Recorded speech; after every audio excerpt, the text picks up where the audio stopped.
बात तो हम भी मानते हैं कि आतंकवाद का कोई धर्म नहीं होता, लेकिन इसी धर्म, इसी मजहब की आड़ में लोगों को रेडिकलाइज किया जाता है ना। अब वो युवा डॉक्टर्स जो पढ़ लिख कर लोगों की जान जिनको बचानी थी, वो अपने ऊपर अगर बॉम्ब लेकर चले जाएं और वहां ब्लास्ट कर दें और हमारे मासूम लोगों की जिंदगी चली जाए, तो सवाल वकार साहब यही है कि जिम्मेदार है कौन? युवा अगर रेडिकलाइज हो रहा है तो ये जिम्मेदारी किसकी? असीम वकार साहब, यही सवाल मैं आपसे पूछ रही थी। और आपने जो लाइन कही है, मैं दूसरे मेहमानों के पास जाऊं, फिर मैं आपके पास आऊंगी। प्राची, अच्छा बोले कंप्लीट करें। नहीं प्राची जी, मैं एक लाइन आपके सामने बोल दूं। जी जी बोले। एक लाइन बोल, आपकी बात मैं बहुत गौर से सुनता हूं, आप बहुत स्ट्रेट फॉरवर्ड बात करती हैं और सच्ची बात करती हैं, आप किसी का पक्ष नहीं लेती हैं। देखिए, आपने कहा कि रेडिकुलाइज किया जा रहा है, खाली मुसलमानों को रेडिकुलाइज थोड़ी ना किया जा रहा है।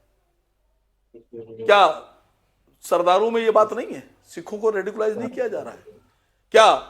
इखलाक को मारने वाले, पहलू खान को मारने वाले, तबरेज अंसारी को मारने वाले, रकबर को मारने वाले रेडिकुलाइज नहीं थे? ठीक है। क्या शंभू रहगर रेडिकुलाइज नहीं किया गया था?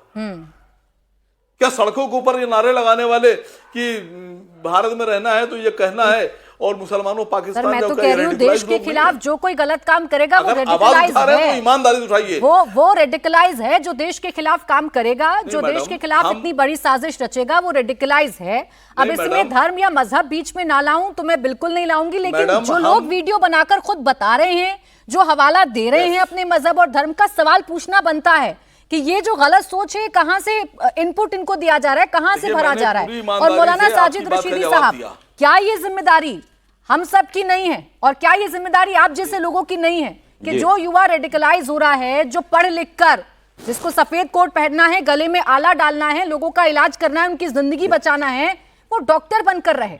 वो आतंकवादी अगर बन रहा है और उसे इस्लाम का गलत पाठ पढ़ाया जा रहा है, तो कौन ठीक करेगा ये? देखिए प्राची जी, मैं आपको इस्लाम के नजरिए में जिहाद का मतलब बता देता हूं। जिहाद है क्या? पहले तो ये समझ लीजिए, कुरान ये कहता है कि अगर किसी ने किसी बेगुनाह को मार दिया, कत्ल कर दिया, वो ऐसा है जैसे पूरी इंसानियत को कत्ल कर दिया। और जिहाद में जो ये तसव्वुर है कि जिहाद में जो शख्स मरेगा वो जन्नत में जाएगा, वो ये जिहाद नहीं है। जिहाद का मतलब इस्लाम में दिफा है। अगर कोई आपके ऊपर जंग थोपे तो आप उसके दिफा में अगर मर जाओ तो शहीद हो जाओगे।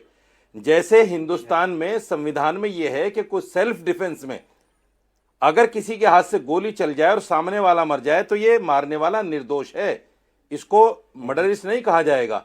तो ऐसे ही अपने दिफा में जान देने वाला, इस्लाम की खातिर मरने वाला शहीद है। अपने आप को सुसाइड बम्बर बनाकर मरने वाला या मारने वाला ये हराम काम कर रहा है। इस्लाम का इससे कोई लेना देना नहीं है। हम तो इसको मुसलमान भी नहीं मानते।